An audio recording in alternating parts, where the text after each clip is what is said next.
agezeyo nabwo turakomeza turavugana, yatwaye nimero z'abantu bose tuvukana, agerayo abanza kubura telefone gato, ariko tugakomeza kuvugisha mubyara wacu witwa Sunzu nawe witabye Imana.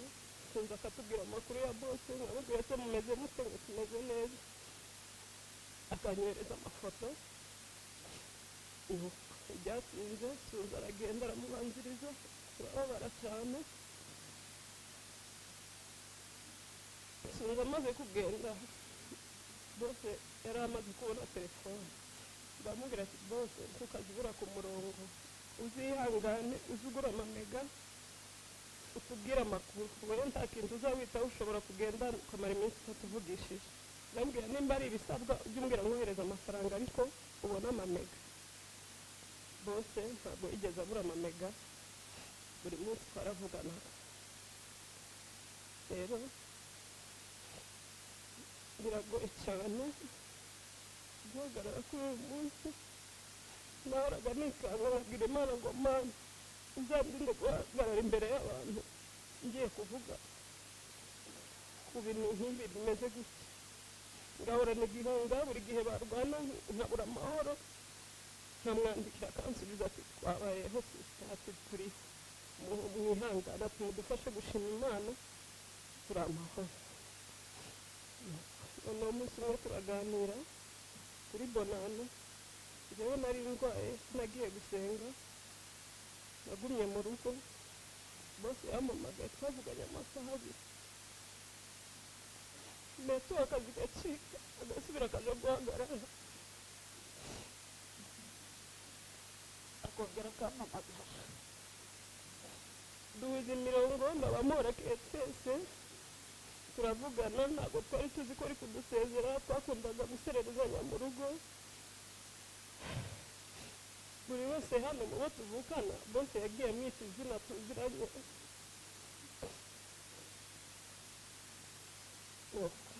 Ndamubwira ati uzubona tuzongera kubonana? Arambwira ngo tuzabona na sita, ngo tugiye kumanukana n'afande, ngo uzambabaririze i Bukavu tubonane. Ndamubwira nsahaza, n'ubundi ngiye kuza mu Rwanda uzaza nkurebe. Arambwira ati ningera i Bukavu niba bazatwambikira amaranka uzaba uhari. Ati ranka bazanyambika sinzi uko rizaba rimeze kuko nakoze akazi gakomeye.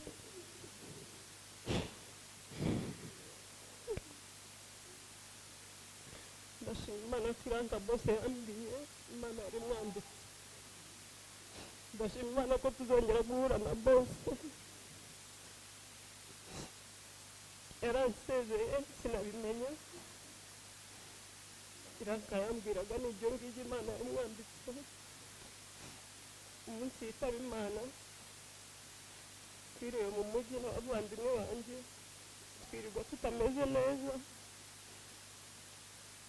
turagenda tujisiri tutameze neza. Hari ibintu nari ngiye kurangura, bibaye nka saa 11 mama aranyandikira arambwira ngo nyabi ngo musengere abana, ngo intambara yabaye ngubwitsa.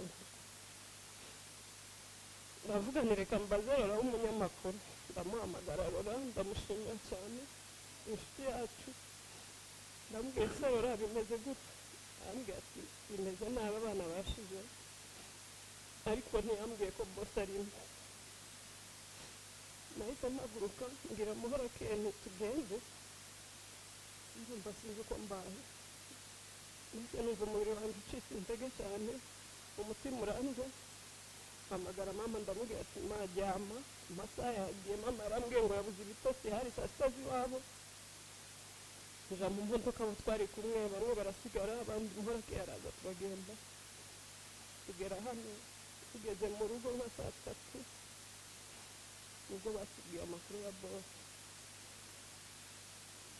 Mbere gato hari umusirikare twavuganye bari kumwe, yaratubwiye ngo muri icyo gitondo ngo bose barabyutse nk'uko bisanzwe.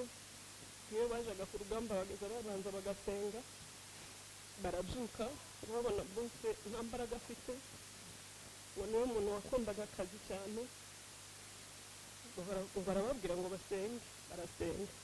barangije gusenga ngo bashiramo igisirimba barabyina, barangije ngo baravuga ngo bafate ibikoresho bagenda. Bose ngo barababwira ngo uko arumva atameze neza, baragenda. Bageze iyo bari bagiye ku rugamba ari kumwe na mugenzi we bakoranaga, bose ngo yicaye ku ruhande. Bigeze nko saa 8 bose arahaguruka. Iyo yahagurukaga baravugaga ati Imana ishimwe ko ahagurutse. Ngo aramubwira ngo zana nkwakire, aramufasha akora akazi ke neza yishimye. Bigeze mu masaha 11 nibwo bamurashe. Ndashima Imana ko bose yagiye mu ijuru.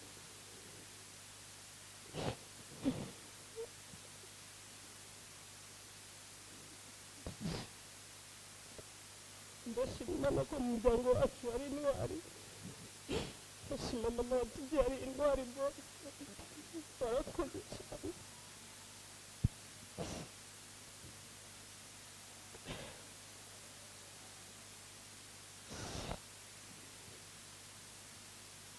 Ndashima Imana ko bose yavukanye umuryango, bose n'inshuti yacu.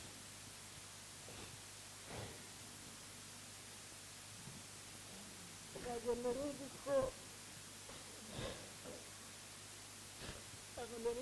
nshobora guhagarara avuga ku rupfu rwa bose. Narikanze cyane, nageze aho ngira Imana mu mutima ngo basi nanjye nshikane tujyane, ariko nta muntu ujya ujyana n'undi. Ndashima Imana ko bose tuzamusanga mu ijuru.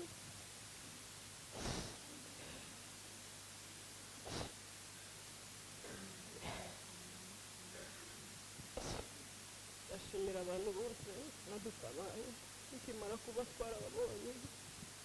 Njye hari abo ntabonye bitewe na situwasiyo nari ndimo, ariko barambwiye abo nabonye n'abo ntabonye. Narakoze cyane, mwaraje muhagararana natwe muratwihanganisha. Gupfusha ni ibintu bibi, nicyo kintu cya mbere nabonye kibi ku isi. Mwarakoze cyane kutuba hafi. Imana ibahe umugisha, abapasiteri, inshuti zo mu muhana, abavandimwe, barumuna banjye. Ndashimira ababyeyi banjye, ndashimira papa hari babashije kwihangana. Papa na Yarine na Kevin na mama barihangana, babasha gufasha mama araza. Imana ibahe umugisha. Ndashimira mama Nyabikundwa wazanye na mama akamwihanganisha, ntabwo byari byoroshye akamugeza hano. Navuze ko ntazongera kurira kubera ko nararize bihagije. Mama Nyabikundwa warakoze cyane, Imana iguhe umugisha kubw'igikorwa wakoze, muri inshuti nziza. Ndashimira Munyura yatubereye umwana mwiza, yatubereye umugisha. Iminsi yose yabanye na bose, nta jambo twigeze twumva na rimwe. Ndamushimira ko yakunze umuvandimwe wanjye, yakunze bose cyane. Ndamushimira. Munyura ndakwizeza ko turi kumwe, ntacyo uzatuburana. Turi kumwe, ukomere. Bose twamukundaga twese, ariko Imana yaturushije amaboko. Komere, Shema tuzabana. Bose barakoze dusigira Shema, tuzahora tumubonera muri Shema. Tuzari abana beza cyane, Shema na Anaya. Turi kumwe Munyura, ntizabura icyo urya, ntizabura uko ubigenza. Turi kumwe, tuzafatanya muri byose. N'ubundi turagukunda, tuzahora tugakunda ubuzima bwose. Murakoze cyane, Imana ibahe umugisha. Ndashimira mama Dogo avuye mu Rwanda akaza kudutabara n'umukobwa we. Amakanisa yose mwarakoze, Imana ibahe umugisha. Abatanze amamodoka, abatanze amafaranga yabo, abavandimwe bacu bari hanze, ni ukuri twabonye ibikorwa byanyu byiza kandi turabashimiye. Rero bose ni umunsi wa nyuma, imana igwire uko bidashe. Arakoze cyane mushiki wacu, reka n'ubundi mwicare hasi hanyuma tuze gukurikiza.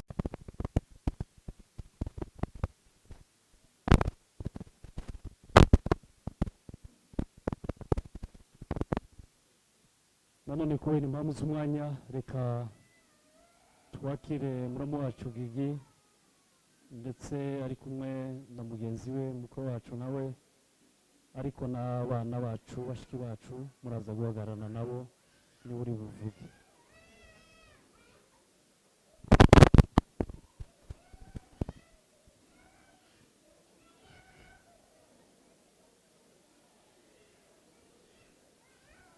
Utuze nibisanzwe umwana kurira, natwe ntidutinda. Baje gutanga mpore ku bwoko bw'Abanyamurenge, ntaze mpore ku muryango w'Abasegege, ntaze mpore ku muryango wa databukwe bwite, muzehe na mukecuru n'abavandimwe mukomere. Ntanze mpore ku muryango w'Abasita babuze umukwe umwana wabo, namwe mwihangane mukomere. Ntanze mpore kuri madamu wa nyakwigendera boss Ruhumuriza n'abakomere, nta kundi twabivuga. Nyuma yo kuvuga ngo dukomere, iyo aza kuba irindi jambo rikomeye cyangwa rirenze iryo twari kuritanga, ariko dukomere duhumurike kuko niko bimeze n'ibihe turimo. Ndashima Imana ko yarongoye umubyeyi akaviri akagera hano, ntibyari byoroshe. Akunda abana be cyane, agira imbabazi nyinshi, ntitwari tuzi ko bizakunda kugera hano kubera ukuntu kubyakira twari tuzi ko bigora, ariko kuba yarabyakiriye akagera hano turashima Imana kuko yabikoze. Hanyuma rero ndavuga bose mu magambo makeya cyane kuko ubutwari bwe sinabuvuga ngo burangize. Bose yari muramu wanje muto, yakurikiraga madamu bwa kabiri. Aje mu gisirikare, umuntu wa mbere agiye kumugarura ni madamu. Yaragiye ndetse baraye ku musozi bombi, yagiye kumugarura, ariko bose ntibyakunze kuko yari afite uwo mutwaro w'igihugu wo gukunda igihugu nk'uko babivuze. Yari afite ubwo butwari bumurimo, ntibyakunda arasoje mu gisirikare. Aragenda yarwanya intambara nyinshi muri Nord, yarwanya intambara nyinshi. Cyagiye cya M23 ya mbere yari muri leta, yari umusirikare. Baza kuba depoza abajana Kinshasa, aratura imyaka myinshi, naho higeze ku bibazo byinshi tuzwenda kubishobora kumuhitana, ariko turashima Imana kuko igira umugambi ku muntu. Iyo biza kugenda uko byari bimeze mbere yagiye aca, tuba dufite bashema bari hano, ariko turashima Imana kuko yamurinze iyo yabaye intambara yaciyemo, ibibazo yaciyemo, akagaruka akagera hano agashaka akatwemerera. Ndibuka yansanze i Kigali, nije twazanye tugera hano muri iki gihugu, tumubwira gushaka, twicaje nawe kenshi tumubwira, akatubwira ngo karumva umutwaro wo gusubira mu gihugu ntaraheba. Aza kutwemerera, turi kumwe na mukuru we, arashaka. Ndamushimira mu by'ukuri kuko yemeye ko inama z'abakuru ko tubwira ko ashaka, tumukorera ubukwe bwiza, yakoze ubukwe bwiza hano. Ndashimira n'ababyeyi babigizemo uruhare bose, agashaka kubaka, Imana ikamuha akabyara, afite abana babiri, umuhungu n'umukobwa. Imana ishimwe yabikoze. Hari abashaka bakagira iminsi batarabyara, wenda iyo atinda bikagera muri iki gihe kuko uwo mutima wari umurimo, yari kugenda adasize abana. Benshi babapfira hariya badasize abana, ariko bose kuko asize abana, bose arahari. Reka bambwire umukecuru ndetse n'abavandimwe ko bose ahari. Shema azakora ibyo bose yakagombye gukora. Dukomere rero. Hanyuma rero amaze gushaka yabayeho neza pe. Bose ntiyagiye mu gisirikare wenda kubera kubaho nabi, yabayeho neza kuko isi ni wari umuherezi mu bahungu. Se na nyina baramukundaga, ntacyo batamukoreraga pe. mbere yo kugira ngo twe tugire icyo tubona bose niwe wari ibanze, ariko kubera umutima w'ubutwari yagiraga n'urukundo rwo gukunda igihugu no guha agaciro igihugu cye, byabaye ngombwa ko asiga ibyo byose aza kugenda. Ntiyadusezeye bamwe, twaje kugira icyo tubona ari mu Kamanyura yagiye, twaje kuvugana njegeze ruguru, ariko kubera urukundo baramubwira akabwira ngo tugomba gutsinda igihugu. Rero ubutwari bwa bosi ntitwavuga ngo tuburangize. Imana ishimwe yaduhaye bosi akatubera inkingi muri uyu muryango. Yari umuntu uvuga make cyane pe, sinzi ko hari umuntu bavuga ngo yakoroganye na bosi. Umuryango w'abasegege barabihamya, yari umuntu uvuga make cyane. Bose bageze umubwira agusubiza ibyo umubwiye, nta bintu byinshi ntabyo yagiraga. Yari umuntu uvuga make, ucishije make, wumva cyane. Rero ikindi dushimira Imana nuko bose ari mu rwami rw'ijoro. Abantu b'abapfa ziriya mpfu bose gutanga ubuzima bwawe kubera abandi, gutanga ubuzima bwawe kugira ngo abandi babeho, ndize ijuru ryo baba rifite. Rero mu by'ukuri duhumurike twese, dukomere, Imana irahari. Rero ndagira ngo mbahumurize mwese abari hano bose, nubwo tutakiri kumwe, ariko ndizera kuko abasize, abana asize n'umudamu bazobaho neza, bazobaho neza pe, kandi ndabyizeye kuko ni ibintu ndatekereza ko bizotunanira kumurera. Turi umuryango munini uzabasha kurera abana ba bosi kandi bakabaho. Rero mu by'ukuri ndagomba ari impungenge abantu bari hano, kuko nubwo bosi yagiye, ariko kubera urukundo yari afite nuko yari ateye, muri bana bose nta nshuti nta muntu utari inshuti ye mu bavandimwe be. Uwafata mikoro wese yavuga bosi. Rero ndagira ngo mbabwire ngo muhumurike kandi Imana ibahe umugisha. Ndashimira abantu batoya twabanye muri iki gikorwa. Ndashimira Bishop wacu wa hano John Muhima, abandi bazabashimira, yatugiriye neza cyane kuva kino gikorwa kibaye. Naramuhamagaye musaba imodoka, kugeza n'ubu iracyayikora. Imana ibahe umugisha. Turabizirikana ibyo wadukoreye, natwe tuzabikorera abandi. Imana ibahe umugisha. Ndashimira n'abandi badutabaye, inshuti n'abavandimwe, harimo benshi twagiye tuvugana, bagiye baduhamagara, bagiye batwihanganisha. Imana ibahe umugisha mwese. Hari akabaho abanyamurenge, hari akabaho ubwoko bwacu, tuzakomeza ubwo bumwe no gufatanya. Imana ibahe umugisha, murakoze. Reka tuve madame Debutse. Yesu ashimwe. Dushimiye Imana itugejeje kuri uyu munsi. Imana ishimwe. Dushimiye Imana kuri ibi birori bitaba byarateguwe n'abantu, byateguwe n'Imana. Imana yo mu ijuru ishimwe. Gutangira nshimira abantu umunsi tumenye ko bose yitabye Imana, twarikanze cyane. Siga umugabo mu rugo, ndirukanka njya kureba Munyura. Ngeze mu rugo nsanga nawe ntabyo aza, arikanga, ariko abantu bahise badutabara ari benshi. Turashimiye Imana yo mu ijuru ibahe umugisha. Ubwo butwari mwatweretse muzakomeze mubwereke n'abandi. Ndashimira abadamu babanye natwe. Iki kiriyo kigize iminsi kubera twari dutegereje umukecuru, ariko ntabwo abantu binubye kuza kwakira abantu. Umuntu wese wageze mu gikoni kwakira umuntu, Imana yo mu ijuru imuhe umugisha.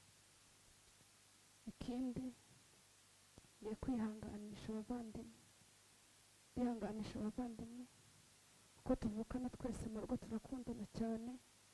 Urupfu rwa bose rwadukozeho, umuntu akajya abanirwa kubwira umuntu mwicaranye ngo yihangane. Ariko ndihanganisha baramukazi banjye bakundaga bose cyane. Yari musaza wabo mutoya, baramuteteshaga, bamukundaga cyane. Ariko ndababwiye ngo bihangane, bose yasize Shema na mushiki we, tuzahora tubimukiraho. Ndibuka umunsi Shema avuka, iwacu dukunda kugira ibintu byo gusererezanya. Bose yarinjiye avuye kureba umugore ku bitaro, njye nari naraye mvuyeyo. Ageze ku muryango mpita mvuga ngo dore papa Shema araje. Twese duhita duseka, izina rihita rifata Shema. Dushimiye Imana yaduhaye Shema. Imana yo mu ijuru ishimwe. ndihanganisha umubyeyi wacu kumva ayo makuru twese twatinye kumuvugisha, ariko njyewe nari mfite ibyiringiro kubera ukuntu nzi ko yamenye Imana. Nari nzi ko ku mubiri ari bubabare ariko umutima ukomeye.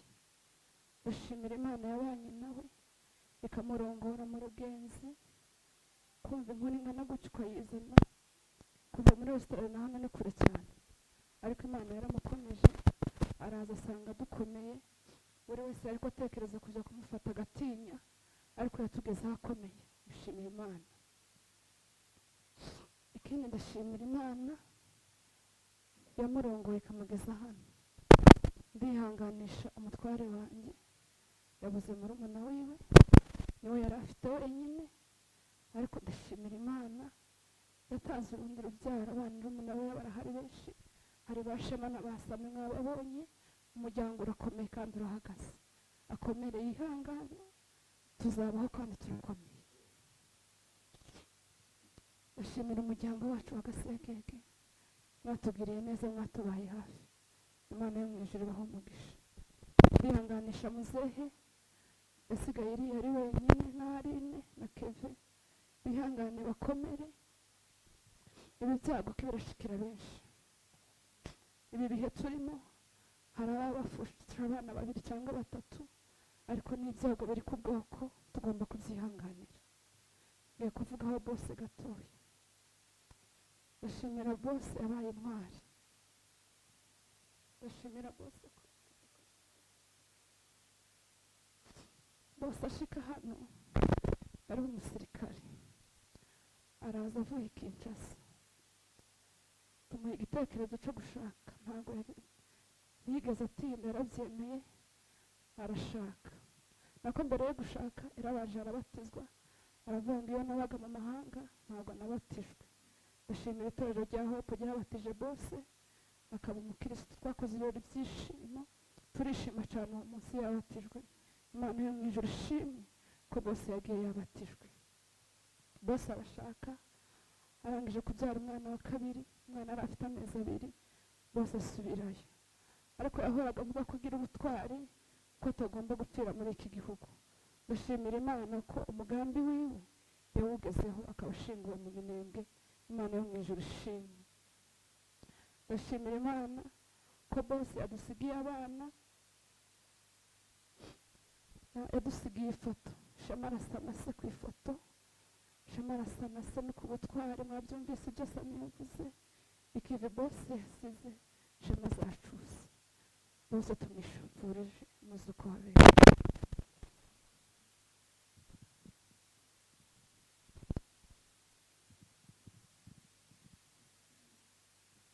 Ashimwe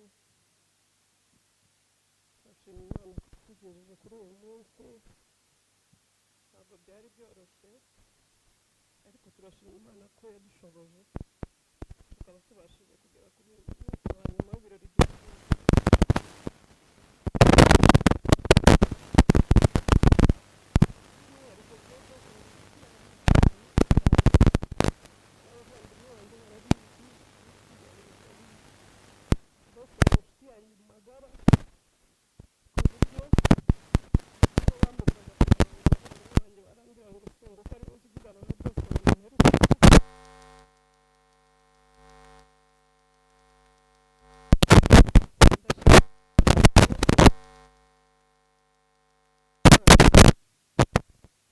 Imana yaduhaye bose yaje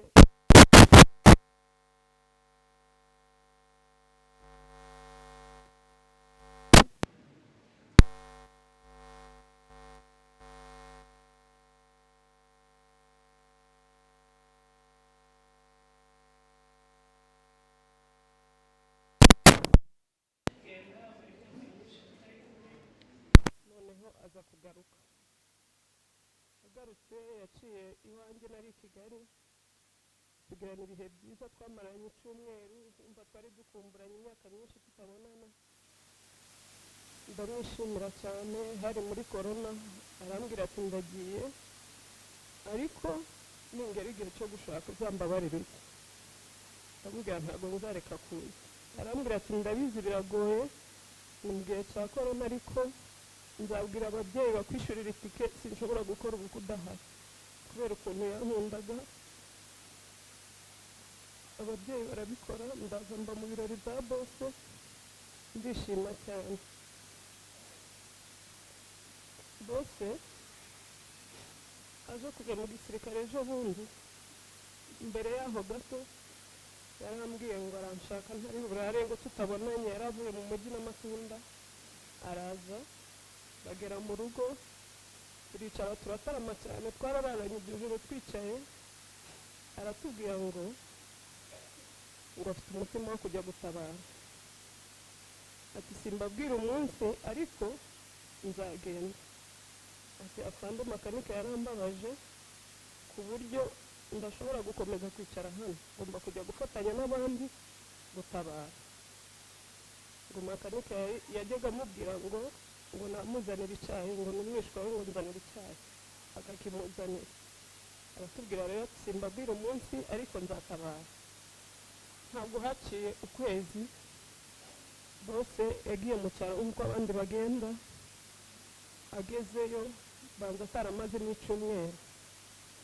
arampamagara arambwira ngo sisita ngo ndagiye ntabwo yamvugaga mu izina nta n'umuntu uri wacu yavugaga mu izina murabona ko turi bashiki be benshi nta muntu yavugaga mu izina arambwira ngo sisita ngo ndagiye ndambwiye se bo wabitekerejeho arambwira ngo yego yabitekerejeho ndamubwira none se wakije mu rugo ukaza ukadusezera ukareba umugore n'abana ukadusezera arambwira ati ndagerageza ndebe ko bikunda turakomeza turavugana twakomeje tuvugana bigeze ku mugoroba ndamubwira se ko watinze bimeze gute arambwira ati sisita ndagiye abandi nabonye bari mu nsige ndagiye ati ahubwo genda undebere mu mashema umukomeze arimo kurira cyane umubwire yihangane tuzabonana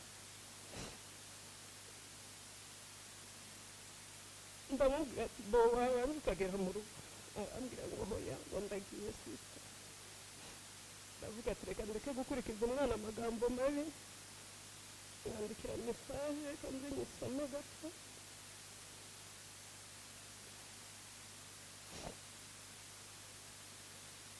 naramubwiye ngo genda neza ujyane n'imana uzaba umugabo ukomeye uzaba intwari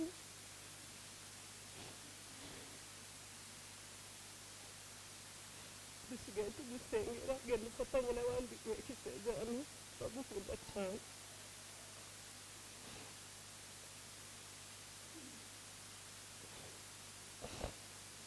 bose aragenda agerayo ageze hariya i Bukavu twavuganaga umunsi ku wundi tukavugana yaba ari icyo mfite nkamwoherereza dukomeza tuvugana ntabwo bose najyaga ndaramenya amakuru ye